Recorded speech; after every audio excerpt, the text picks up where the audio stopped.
Year is 1928, and it's a very interesting year because Donato Pires dos Reis will invite Carlos Gracie to be his assistant to the Minas Gerais police in the city of Belo Horizonte in Brazil. This is Carlos Gracie's first job teaching Jiu-Jitsu, right? There are no records of him teaching Jiu-Jitsu any time before that, and he is there as an assistant to Donato Pires dos Reis. Now, Donato Pires dos Reis was the same guy Oscar Gracie had a match in 1921. Now, and the match was with Oscar Gracie, but most likely Carlos, right? There's a small chance it could have been Osvaldo, but most people believe that it was indeed Carlos Gracie. But 7 years later, Donato Pires dos Reis will invite him to be his assistant to the police. And what's interesting about that is that there are two interactions, really, main interactions where, Carlos and Donato Pires are interacting as far as instructors go. Right? And both times Donato Pires dos Reis outranks Carlos Gracie, which is very interesting. Now, this outranking could be because he had more knowledge, he was better on the mats, he had been training longer, maybe he held some rank. Remember, Donato Pires dos Reis claimed to have a diploma from Mitsui Maeda, Konji Koma. He was the only person who claimed he had that certificate. No one ever seen the certificate. There are no records of that certificate, but he did claim to have one signed by Maeda, allowing him to teach. He was allegedly the only person in the country with that diploma. And he's interacting with Carlos as a superior in 1928 and later in 1930. We're going to talk about that in a minute. And, years later, they have a fallout, and Donato will open a gym with George Gracie in São Paulo. They were always good friends. But, it's very clear that Donato held some kind of seniority over Carlos, right? In the 1930 in the academy, you can see not only is Donato in the middle of the picture, but he's the one applying the armbar on Carlos in the demonstration, which suggests some sort of rank. Normally it was the instructor showing the move on the student and not the other way around, right? And he's also named the director of the academy, whereas Carlos is an assistant, and George Gracie, they're both assistants. Now, there could be another possibility, and this is just speculation, but one thing that could happen is that maybe perhaps Donato was the person funding the gym, and that's why he held seniority over Carlos, right? Because I'm the one paying for it, I'm going to be in the middle of the picture. I'm the boss here because I'm the one with the money, right? He probably had a better financial situation than Carlos. He was a government employee, so that could explain the seniority. Also in the Minas Gerais, the police academy is the same thing. Because he was a government employee, he probably held seniority with as far as Carlos goes there. So the seniority and the rank may not have been technical. It's hard. It's impossible to say really. But it might have been something more financial. So that's a possibility as well. But it is clear that Donato outranked Carlos when they're interacting. Right. In 1929, Carlos Gracie is in São Paulo, and he will meet a man called Gio Mori. Gio Mori, I have claimed before, there's a stronger case to link Carlos being a student of Gio Mori than there is to linking Carlos Gracie to Mitsui Maeda, right? Carlos always claimed Maeda, and he became known as Carlos's instructor, but there's not a lot linking them. There's a lot linking Carlos Gracie and Gio Mori. There's plenty of evidence for this. In 1929, they're going to have their first demonstration match, while later they're going to have what was allegedly a real match, which was very probably something that they arranged for sales, ticket sales purposes. We're going to talk about that in a second. And then they fight a third time, right? This time is also supposed to be real, but very likely it was fixed. Now, the reason why we believe that is because while they're arguing in the press in São Paulo as enemies, they were acting as friends in Rio de Janeiro around the same time, right? So back then, the press in Rio and São Paulo were like different worlds. Whatever happened in São Paulo, people in Rio de Janeiro had no idea what was happening. They had no idea anything about that, and vice versa. So, once they have a fallout years later, Gio Mori will go to the press and he'll go, listen, those matches weren't real. It was Carlos Gracie's father, who was a circus owner, brothel owner, and fight manager. He understood entertainment. He understood business. He wanted to make a fixed fight, and then a third one to build up momentum for a super fight, right? For something that would sell a lot of tickets. And you got to remember, Gio Mori barely spoke Portuguese, right? But he was a reputable black belt. He was a Kodokan graduate. He had international fighting experience in Europe, United States, and Brazil. Carlos was something where, as far as we know, had not been trained in the past 8 years, right? So it's hard. We don't even know what happened to Carlos during those years as far as his jiu-jitsu training goes. So the idea that he would draw with Gio Mori seems a little far-fetched to me. What does seem to be the case is that they in fact were trying to sell tickets, right? Which made sense at the time. It was completely necessary. I don't condemn people for doing that. I think it was necessary at the time for them to build up and make money, right? Whereas, you know, like later this stops being the case as judo grows, as jiu-jitsu grows, but most of these fights were taking place in the circus and they had to sell tickets. The year is 1931, there's a founding of the Jiu-Jitsu Academy. Now, a lot of people think the Gracie Academy is from, you know, was founded in 1925. You're gonna see this in patches and stickers and t-shirts all over the place. There's nothing confirming the Gracie Academy in 1925. There's the only thing we have is a Jiu-Jitsu Academy in 1931, founded by Donato Pires dos Reis, with George Gracie and Carlos Gracie as assistant instructors. Now, what happens after that, we don't know, but there is a fallout, right, later on. And Donato Pires dos Reis was a government employee. He's going to go on, you know, with his job, his day job, and he leaves the academy to Carlos Gracie. And they rebranded the Gracie Academy in 1932. Now, the reason why they had a fallout, we have no idea. We do know that they attacked Donato Pires dos Reis at the Hotel America in 1931. They had some kind of fallout. The brothers attacked him. They became bitter enemies, except for Donato and George, who remained friends. But they became bitter enemies after that. But up to that point, you know, Donato had been sort of a partner with Carlos. 1932, they rebrand the Gracie Academy, and that's the first Gracie Academy that we can verify. Between 1925, there's nothing. But 1932 is the first Gracie academy that we can verify. That's not counting the gym that Carlos had in 1929 in Sao Paulo, which he never really branded a Gracie Academy. He was just teaching in a house in 1929 in Sao Paulo. Not a lot of people know that, but technically that would be the first Gracie Academy. And then the one that becomes official and would later grow to be the Gracie Academy that we know today, the one that would, start the biggest lineage in Jiu-Jitsu in Brazil, is really, started in 1932 in Rio de Janeiro. 1933 is a very interesting year because that's the fight where the first time we're going to have a real vale tudo fight in Brazil between Chico Soledade and George Gracie. Now, we know that the ancient Greeks had pankration, and pankration was very similar to MMA, but what we now call the UFC actually comes from this culture in Brazil with vale tudo, right? So, but long story short, they have been having these cross fights since the 1800s, and they had a really hard time finding a good rule set. Like, what's the ideal rule set? If you're a capoeira and I'm a judoka, do you wear a gi? Do you not wear a gi? Do we allow all strikes? Do we allow kicks, open-handed strikes, headbutts, elbows? So they couldn't really figure out a good rule set, right? And there was always they're always changing the rules. Every day before the event, they would agree on the rules. So finally, George Gracie and Chico Soledade go like this. How about this? I do whatever I want. You do whatever you want. I'll wear whatever I want to wear. You wear whatever you want to wear. And we're going to go at it. We're going to call it valendo tudo. And that's what they did in 1933. So if you're a big MMA fan, if you love the UFC did not start in 1993. Did not start with The Ultimate Fighter. It started in 1933 in the fight between Chico Soledade and George Gracie. Now, this is probably my favorite 2 years in this whole story, 1935 and 1936. Now, why is that? Those 2 years are very important because you have two fights between Helio and Yasuichi Ono. Now, this is marking the split. You could argue that the split perhaps started in 1932 with the Gracie Academy. They're crafting their own identity outside of judo. But to me, 1935 and 6 are even more interesting, far more interesting than the match with Kimura, which had a lot of notoriety and popularity, but in the split was already too, that had already happened, right? It had happened much earlier. Whereas 1935 and 36, you begin to see that split because they can't agree on the rules. They just can't agree. So Yasuichi Ono wants traditional judo rules, right? Whereas the Gracie brothers are fighting for a rule set. They don't want points, right? They don't want short matches. They want long matches, right? The longer the better. And very interestingly, they wanted short sleeves, which short sleeves are very traditional Japanese gis, right? In 1935, 36, the norm were the long sleeves already, both in Japan and the world, but the Gracies are still battling for the old school short sleeves, most likely to have an advantage or take away some of the advantage that the Japanese had over the Gracies in terms of stand-up, right? Now, what's interesting about this match is that Helio is taken down 32 times the first time, and he's taken down 27 times the second time they fight. Now, it's not just we learn a few things from these numbers, right? The first thing you learn is that there is clearly a discrepancy in terms of takedowns between Helio Gracie and Yasuichi Ono.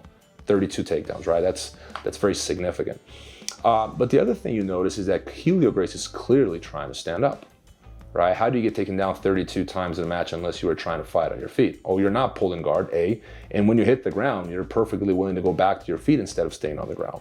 So my guess is that split, even though it was initiated because they couldn't really agree on the rules, it really was the very beginning of it because Helio Gracie is clearly trying to fight on his feet. Now later this is going to change. When he fights Kato, for example, he has no problems being on his back.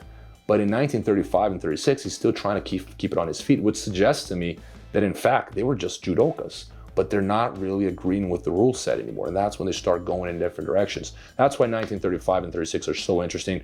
I really mark that as the beginning of the split. What we now call Brazilian Jiu Jitsu was born out of this disagreement, right? Like the judokas are practicing a certain way, we practice in a different way.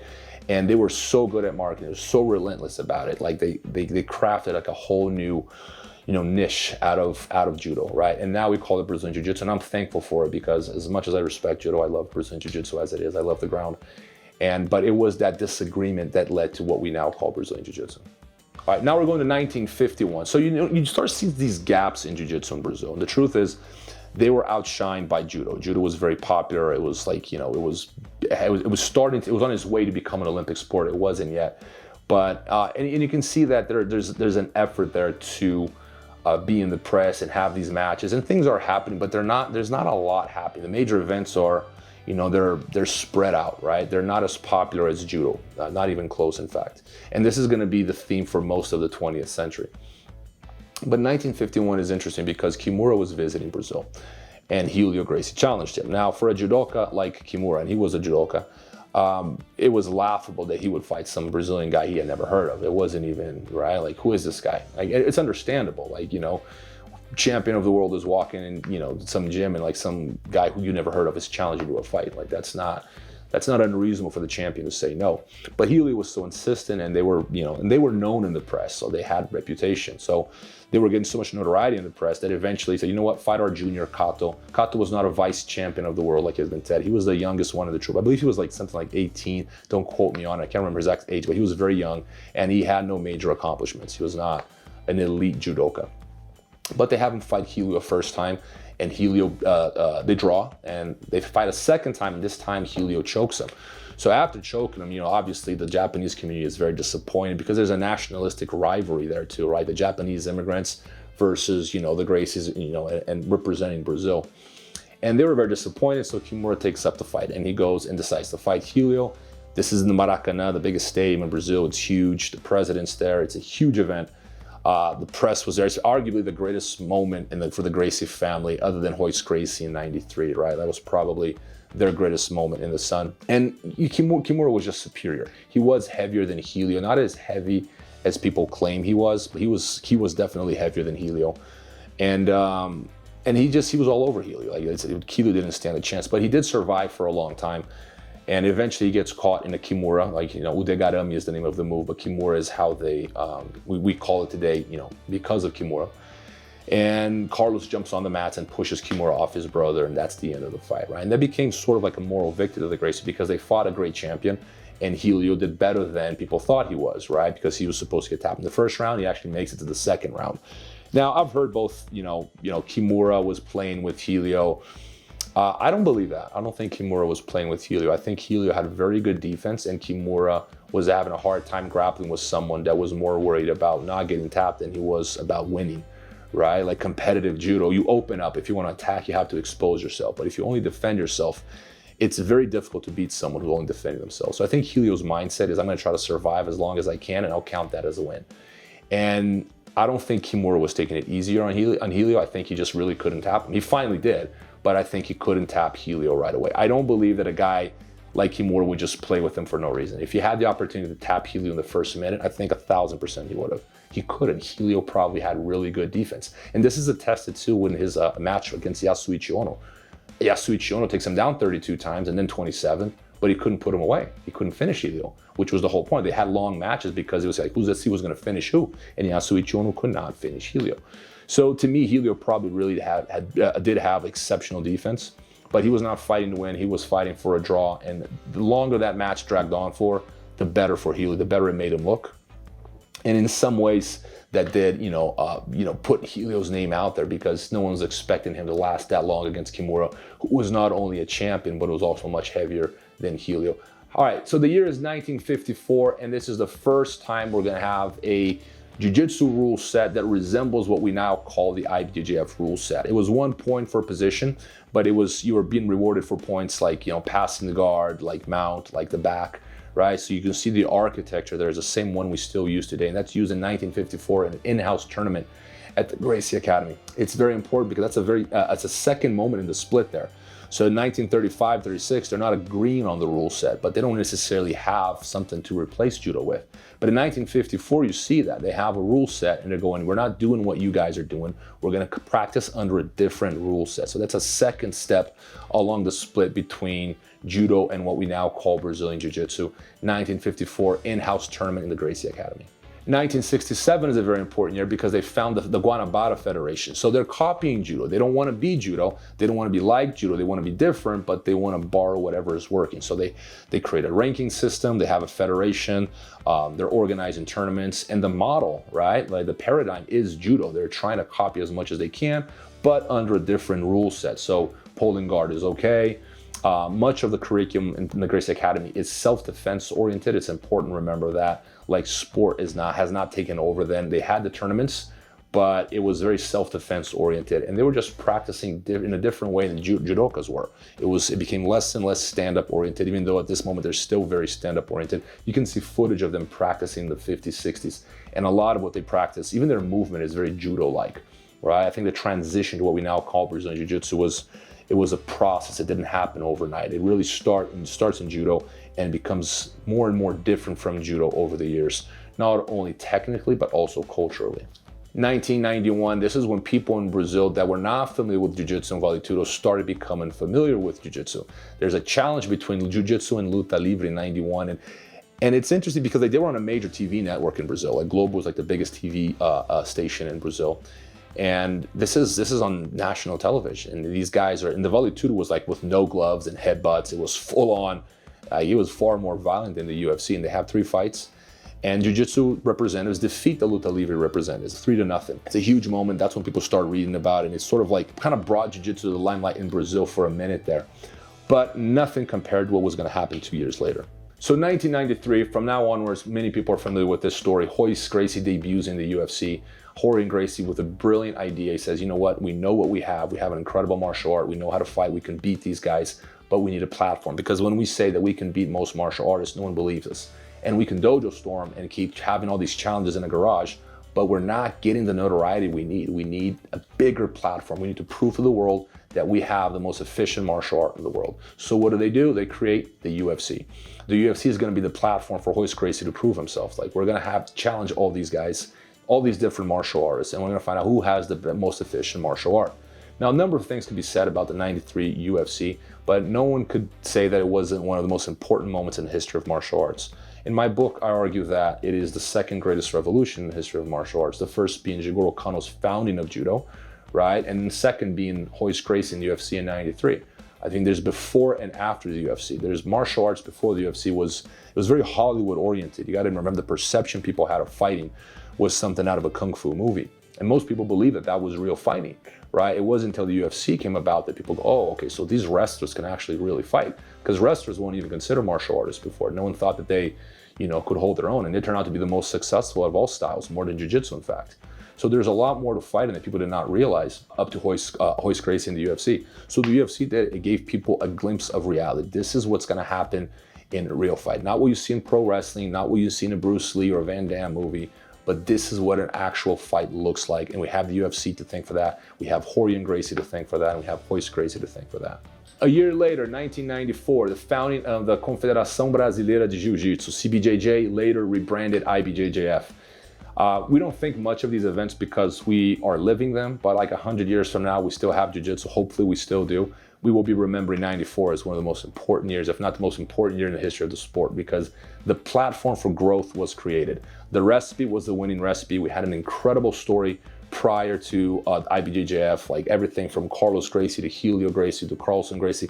Everything had done it so amazing, but it doesn't matter unless you have a platform to make it grow. And that's what IBJJF became. It became the platform on which Jiu-Jitsu, as we know it, can rival Judo one day, hopefully become the most practiced martial art in the world. But that can be done because there are organized tournaments, organized belt systems, like timed ranks. All these things give the sport structure so it grows in a coordinated and cohesive way. They get a lot of criticism, but I think that they overall have been very, very good to the sport of Jiu-Jitsu. And if we ever become the most practiced martial art in the world, which I believe we can be, it's because of IBJJF's leadership. They're very, very important. It's important that we have a Kodokan, just like Judo has its Kodokan, the Jiu-Jitsu has its IBJJF, the equivalent. So we grow with order. All right, guys, that's the end of our timeline. There are many other important events. These are only some of the main ones, some of those main years. Of course, we can talk every year, there's something happening, but I try to stick to the main ones, the ones that I consider to be pivotal for the development of Brazilian Jiu-Jitsu. And the story is never ending. It's always going. This is like the first 100-some years of Jiu-Jitsu history, but there's a lot more to it. I hope you guys enjoyed. And if you liked the video, leave a comment if there's anything else about Jiu-Jitsu history you would like to learn, but share with your friends, like, comment, subscribe. And yeah, I hope to see you guys again next time. Hey, if you haven't seen part 1 of our Jiu-Jitsu timeline, check out part 1. I broke it down into 2 videos because it's just a lot of information. Once again, I mean, there's so much going on, but I would like to see, for you guys to understand like the main events that led to what we now call Brazilian Jiu-Jitsu, the main years, the main organizations, the main fights, right? But so you had to break it down in 2 videos. So definitely check out part 1 if you haven't already. Part 1 is in the link below.